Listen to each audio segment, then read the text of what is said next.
How's it going, everybody? I am Donut. I'm here with my fiance. Alright. And this is, of course, a Black Lives Matter, All Cops Are Bastards and Trans Rights supporting channel. We are watching Howard the Duck, which came out in 1986?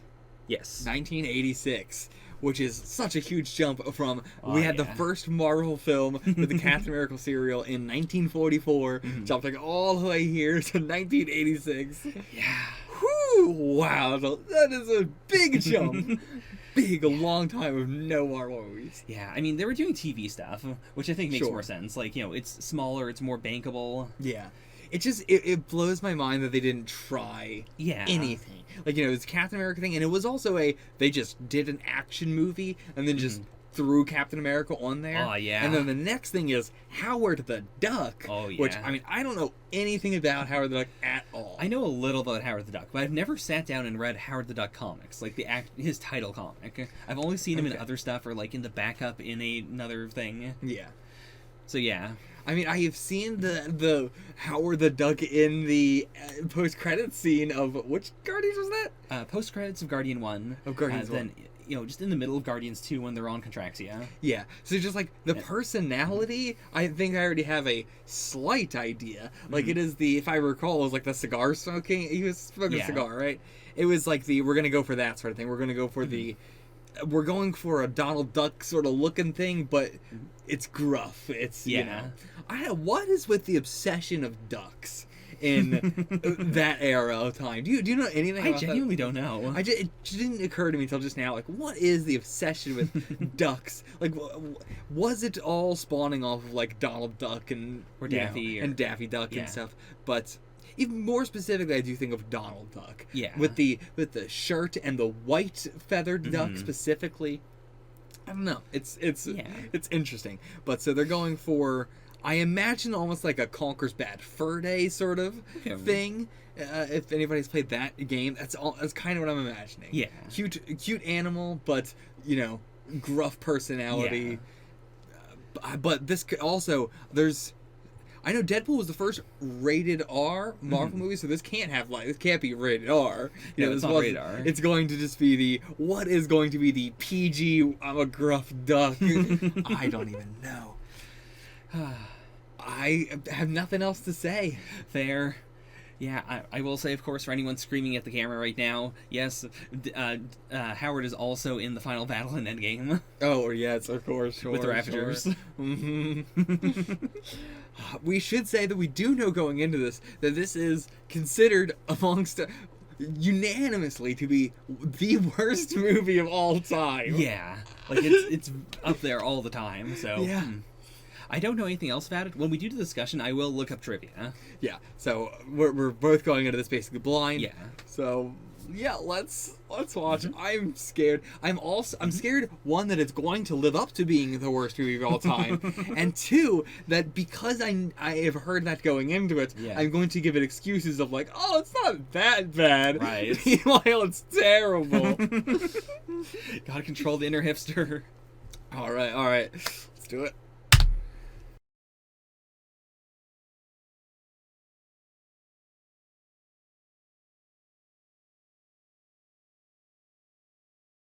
Okay, where do we even start the discussion? What were you about to say?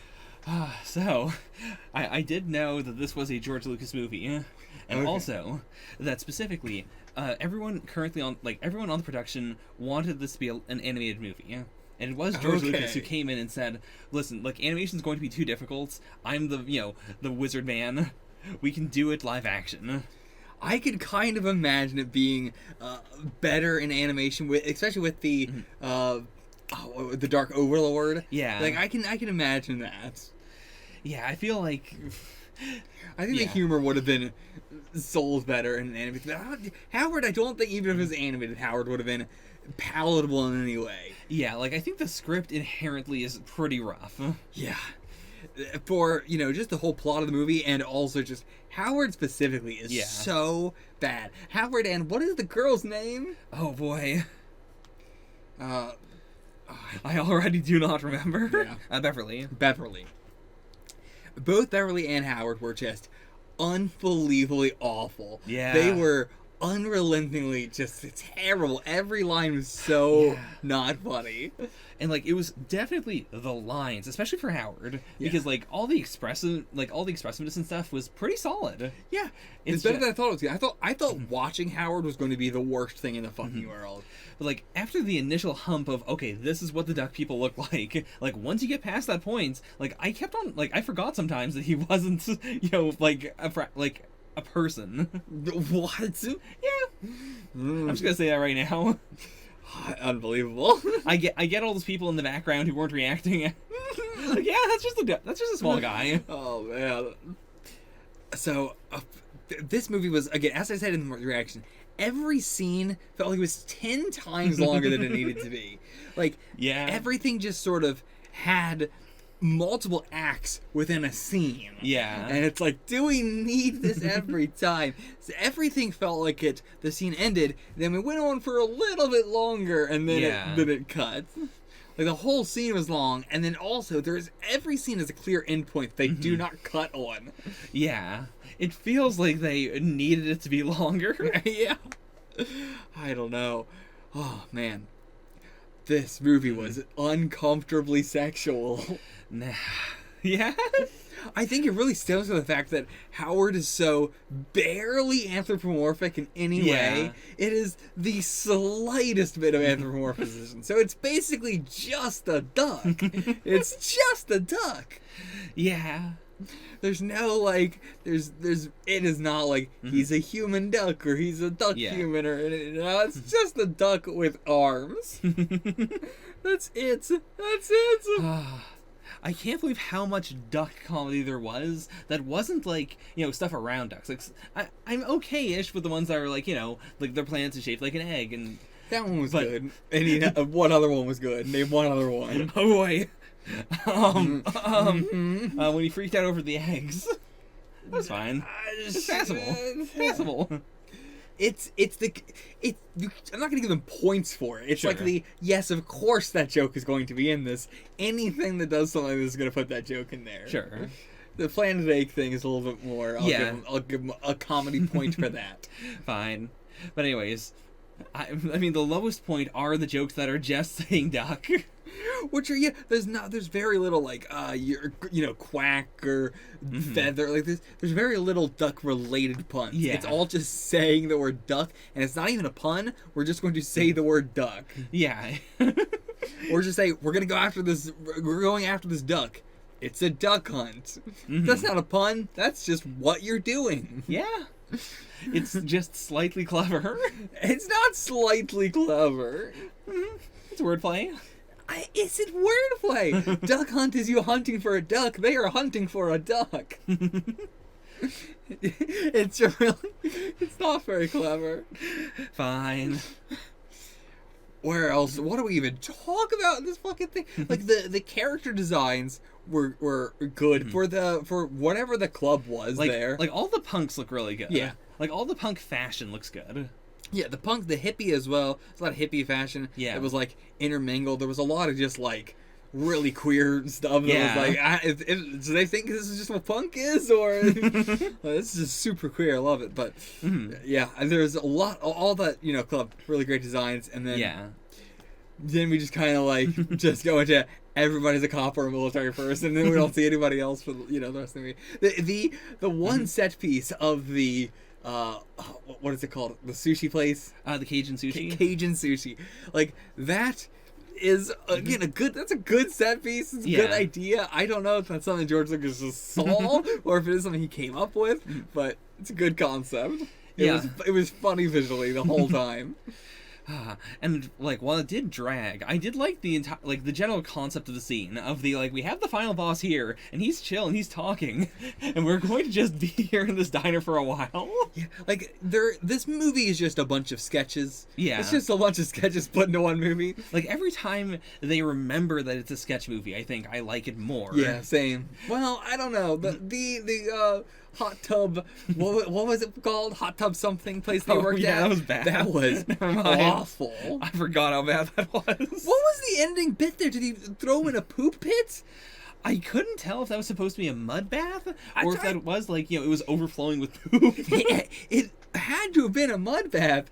Yeah. Because there's also like a bikini that he got in, like, oh, somebody's bikini was left in the mud bath. Yeah. But then when Howard kicks him into it, he reacts like he was kicked into a pile of poop. Yeah. And I don't know what the implication of somebody left their bikini in the poop pool.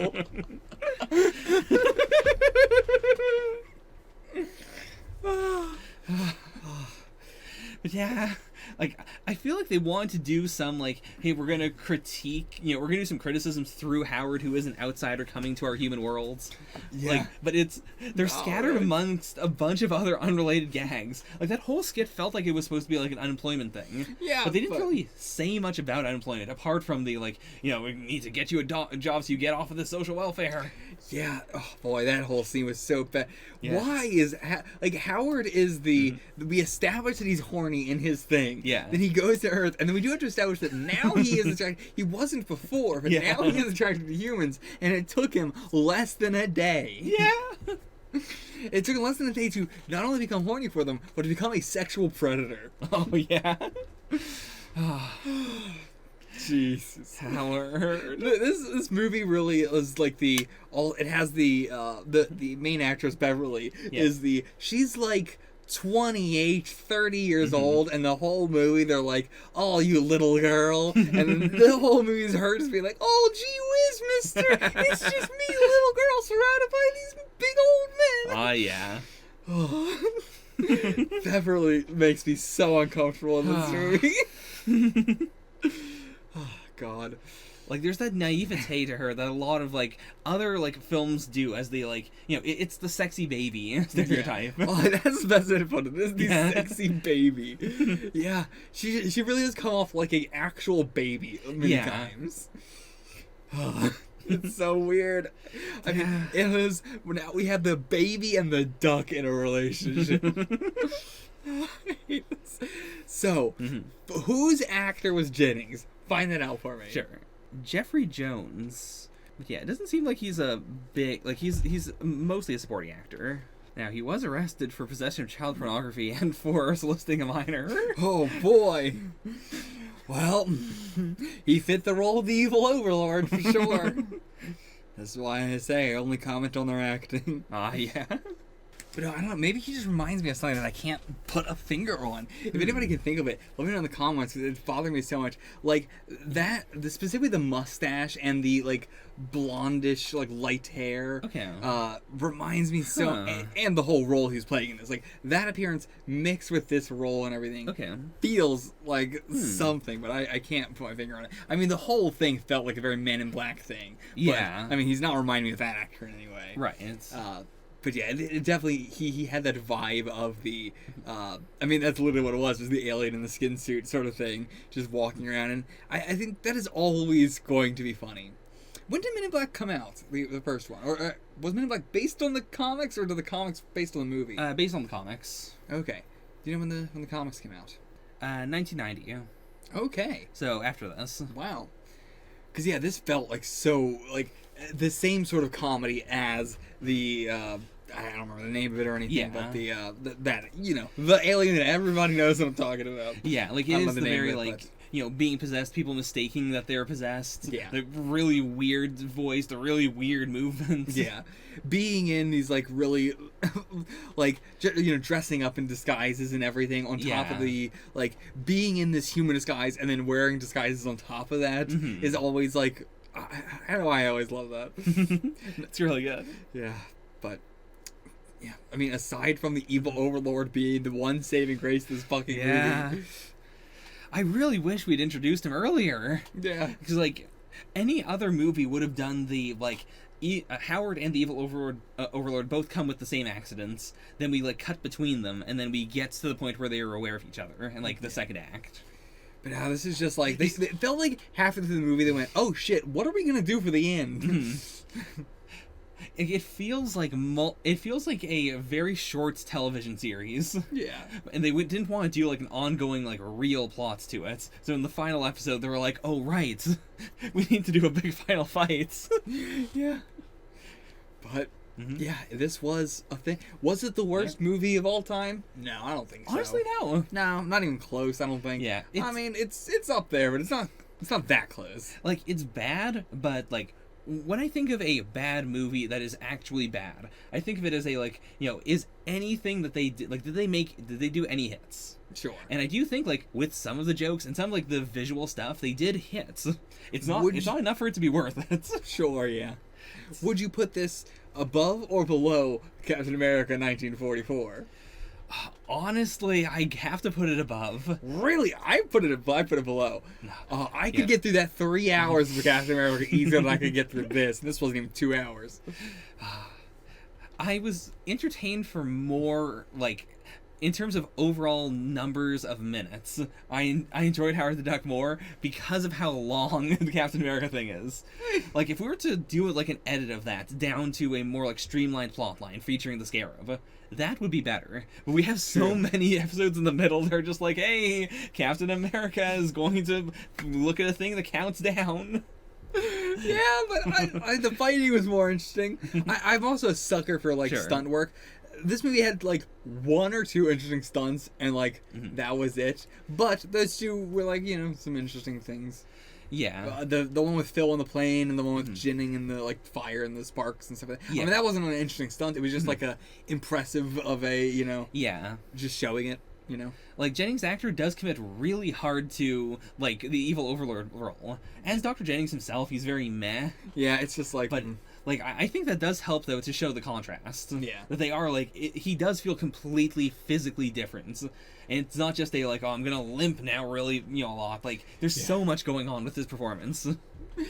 I also saw in the credits that they had 2 separate people for just Dr. Jennings' like, makeup. And it didn't seem like they had any other makeup people. No, not really. That was the only time people looked different at all. Yeah. Also, is it method acting if you are just channeling your own evil overlord in order to... I don't think that's method acting. That's just him going in and saying, I can be myself. Fantastic. I can reveal my true form. The stop motion was, like, it was a very George Lucas choice, I imagine. Yeah. Do you have more to say about that? I'm sure you would. But do you have anything to say about the George Lucas being the person of this film? Like, as someone who has seen other George Lucas stuff, I am not. I can't really say anything about that. So, I wasn't thinking about George Lucas, but I could not stop. Yeah. I don't know what else that George Lucas has done. Has he done E.T. or is that? No, that was Steven Spielberg. Okay. But yeah, like, I didn't think about, like, all the shots of, like, clearly someone being in the Howard suits, like, as a George Lucas thing until right now, because George Lucas does know a lot of, like, dwarf and, like, short actors. Like, it's a thing he's very into. So, yeah, it does make sense that, like, Howard was a combination of, like, tiny actors and also puppetry. Yeah, I didn't think about that, but yeah, throughout a lot of the Star Wars stuff, there is a lot of that, right? Yeah, and like he's formed like really strong experiences with a lot of them, so it's very easy for him to like not just say like I need a short person, but specifically to like pick out people who are good for the individual roles. It's very telling. My mind immediately went to like, oh yeah, George Lucas probably just got a kid and put him in the suit, and they're just tossing this kid around. But no, they had multiple actors to play Howard. Okay, and like an actual stunt actor and whatnot. Yeah. Boy, the Howard lines are so, like, this movie is very, very, each channel of like, the headphones I could hear when a voice was switching across, a room or something, and then Howard is constantly just coming in from the ether. Howard is the voice of God. He is. It's so weird. I never got used to it. Same. Like, they really... And they could try. They could have just, like, but, like, they couldn't have done it in the like... They couldn't do it directionally, but they could do it left and right at least. Yeah. I mean, they probably could have done it directionally, yeah. I don't know how that would work. In like a post way. Mm-hmm. I believe it's just like when Howard, the character, is acting, you either, like, you have someone say the lines, and then you just, like, replace that with... How does that work? Like, you record them on a different channel. Okay. I mean, again, I don't know how any of that shit works, so I'm not even going to try and think about it. The amount of time I see, like, behind-the-scenes stuff, and, like, people are talking while the scene is going on or whatever, and it's like, I don't know how this shit works at all. Filtering this out. But yeah, like, for Darth Vader, for instance, they have the really deep voice, but he was actually played by I believe he was Irish. Okay. Like, just an Irish guy. And so whenever you cut to the scenes for the, like, original trilogy, it is just an Irish guy yelling all of Darth Vader's lines in all of these iconic scenes in the takes that they kept, and it feels so weird. That's gotta be hilarious. But yeah, like, you can do it pretty seamlessly. Yeah. So I imagine that's how they could have done it. It seems like they didn't, because there is no directionality to it. Yeah, they absolutely did not. Like, it'd be easier to track the voice, is what I'm saying, if they have someone actually saying it. Okay. I guess, yeah. I guess that makes sense. Mm-hmm. Yeah, I can't believe they just reused the exact same stop motion figures again for the Yeah. other evil overlords coming down. Yeah, because that one design is really good, and it has, like, the face on its back. Like, they could have, like, messed around with them at least. To make it, like, this is the type that has, like, an arm hand. This is the type that doesn't. Yeah, anything different. I mean, yeah. It's a clay thing. They could have just broken off an arm, made a different arm. It can't be that hard. Especially for like that cost effective either. Like, for that specific shot, like, the Dark Overlords barely move. Like, they are just kind of, like, floating towards us, and they go back. They also just didn't need that shot at all. Yeah. Either do different figures or don't do that shot at all, True. It would have been fine. Yeah. But no, they can't do that. Anything else you got to say about this? Any trivia you got for me? So, George Lucas was the one who actually wanted this movie to be made. Like, okay. He did the initial pitch because he loved the comics. Yeah, I can. You know what? I'm gonna. From what I know about George Lucas, yeah. As the movie kept getting more and more sexual, I went, oh yeah, I can tell who wanted this movie made. Everything with Beverly made me go,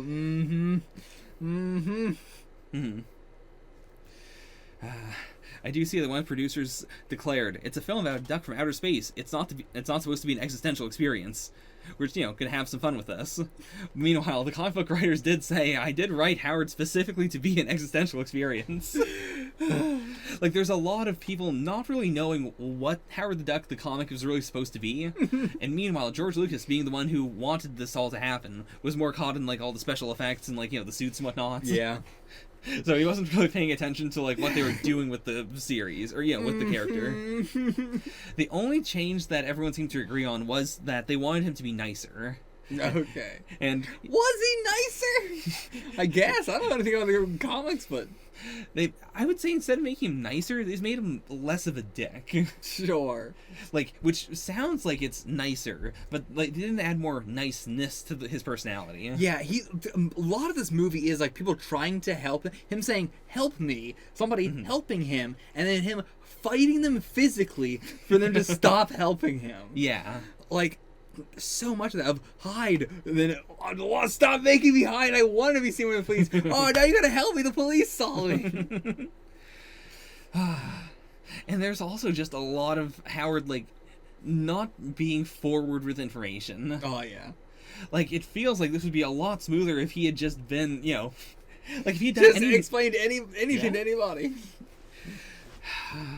He never, ever, to anybody in the movie, explains how we got there. When there aren't humans helping him, he immediately just did the thing where he decided to get a job. Yeah. Like, he gave up on, like, trying to find a way to get back. He did not get, like, any of the important stuff. Yeah. Not food, not shelter, nothing. Mm-hmm. And he is, like, a protagonist who's kind of just, floating through the movie. Yeah. Like, there are some scenes, like when he takes out Beverly's manager. Sure. But that doesn't really further the plot in any way. That is, again, it's a whole skit. It doesn't matter. I mean, it does matter, though. It does set up the ending. Okay. But it doesn't further the plot of the movie. Like, it furthers it allows them to have an ending where, he's doing that thing. But, like, him being the manager doesn't affect anything in the movie, Sure. Do you know what I'm saying? Like, I would say that's a bad scene for that, because there are plenty of scenes in this movie that don't matter at all. But I do think that one works. It's just, you're not invested in the ending, so it doesn't feel like it matters. I know what you mean. What I mean by it doesn't matter is that it isn't relevant to the... What do I mean by plot? Because, like, I'm not sure that's our thing. Like, most of the movie is not relevant to the alien thing. Or, like, to the Overlord. Like, sure. I would hesitate to say that's the main plot. I would say the main plot is Howard wants... Like, sure, I guess you're right. I guess so. Like, it is Howard's, like, journey to get home, and then the ending is he decides, this is home. Like, you're right. You're right. I'm going to be a pimp now. Their manager is just an evil pimp. Yeah. I mean, so is Howard. Oh, absolutely. Like So Howard, is Phil. So is everybody in this movie. like Howard is not providing anything to these girls. I guess apart from like being physical strength, which is what a pimp does. Yeah. Yeah, you're not wrong. God, the ending where they're all singing, and then he goes out there, he's given a guitar, and then just starts going, and the whole audience is like, oh, the song was about a real person, that guy, I guess I like him now. The ending is really, like, it is exactly a skit like every other skit, in that you have okay, here's the idea, then the easy answer to this would be, like, this is a song about Howard. We already talked to him, and he's going to just come out in the middle of the song because it's his song. But instead, we have to do the whole, like, extra skit of, oh, hey, Howard, can you pull that wire? Oh, no, not that one! Every time! Oh, every action in this, it has to be done 3 fucking times. Yeah. Like, it is never we did a bad thing and now we have to course correct. It is always bad thing, but also we're going to ignore that, and then we're going to do the thing we were supposed to do anyways. The final fight is so fucking terrible. It's just, did a bad thing, ignore that, did a bad thing, ignored that, okay, now we finally defeat the bad guy. Yeah. Like, it would be extremely easy to trim down so much of this movie without, like, creating any plot holes, and it would be better. Yeah. Alright, anything else? I'm done. Anything else? Let me check my trivia. Yeah, they didn't actually use a crane. They did just fly that plane the entire time. God damn. And it was, like, Howard's actor, or, like, Howard's, like, yeah, it was Howard's actor, and it was the other guy's actor. Like, in the suit! Yeah, like, actually flying the plane while trying to make it look like it was out of control, or that they weren't touching the controls. Jesus, and it was their actors. Yeah. Yikes. It does not seem like they had a stunt person for any of that. Oh my god. I can't believe Phil's actor was actually doing all that. It was not a stunt person. It does make me respect Phil's actor a lot more. Yeah. Because there are shots where I was like, well, this would be an easy, like, you can't really see his body, so it's probably a stunt guy. But it seems like the main problem they had was, like, having the ultralight plane continue to move throughout the whole thing. Yeah. Like, because they were afraid of it stalling out, or just, touching the ground again. So, it doesn't seem like they would have had the ability to, like, keep on flying it over the same part of the lake in order to maintain the continuity. Like, so I do think that had to have been Phil's actor actually doing it. God damn! Like, that's also why a lot of the shots around the plane are janky, because, like, they knew where they wanted it to be, but they couldn't fully make sure that it would be, like, right here at this time and here at this time. Yeah, that's a good point. Okay, didn't think about that. Yeah. God damn. Now, the easier way to do this would have been to use a crane and then, like, a green screen. But I guess we would lose something. Like, it is really impressive looking. It does feel real. Yeah. And, like, while, again, like everything in the movie, it went on a little too long. I did appreciate the gimmick of it being the, like, we're just high enough that we can go over obstacles, but we're low enough that the police, can just, like, hit us and try to shoot us. Yeah. Like, it is almost... I love how... It was, again, it went on way too long, I think, for me to like it, actually, but... Yeah, I think the magic disappeared after a point, but I still remember, like, scenes where I was like, yeah, you know what, this is actually kind of cool. Like, they're doing something with this. Yeah. Whereas if it was just a, like, car chase, I feel like it would take exactly as long. It would have been 10 times more boring. Yeah. Yeah, again, it was an interesting set piece, the plane and everything. I do think, though, out of everybody in the movie, Phil's actor was the worst. Terrible actor. Yeah. He was good at stunts.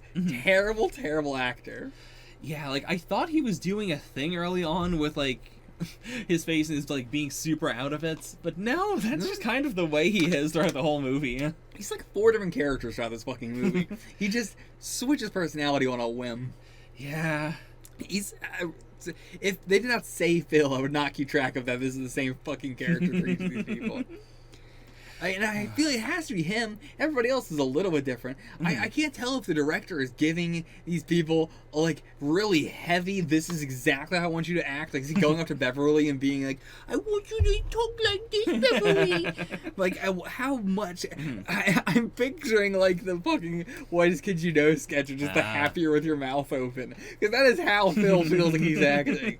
Just every scene is telling him, happier and with your mouth more open. Oh, boy, that whole thing, like, they really will just go from, like, this feels like a movie, and then we just slowly transition into, like, I don't know where the skit started, but we're definitely doing a skit now. Oh yeah. That's really how the skits are. I can never define where they start, but I can definitely define where they end. Yeah. They sneak you into it. Oh yeah. But yes, this was a big George Lucas move in that he got really into something because of the story, and then during the screenwriting process, they were like, okay, the thing George wants to do is special effects, so we're going to. I should say, Howard the Duck is very satirical. Like I would classify it as like a slice of life sitcom with heavy it is the he's a duck person and he's on Earth and everything sucks ass. Okay. Sure. Yeah, but they were like, we're going to minimize the satire and the comedy because we want to focus on special effects. Mm-hmm. Which also does explain the very start where he's just being attacked by punk people. As they we just want to show you that we can do all this stuff with Howard himself. Like it is like a physics test. I guess for Howard. Yeah, it was like a whole music video sort of thing too. But yeah, I didn't know what the point of it was at the time. I still don't know what the point of it was. I guess now that's really it. Yeah. In terms of the movie, it's so just he runs in a circle for 5 minutes. Yeah. I like the energy that a lot of characters have in universe. Yeah.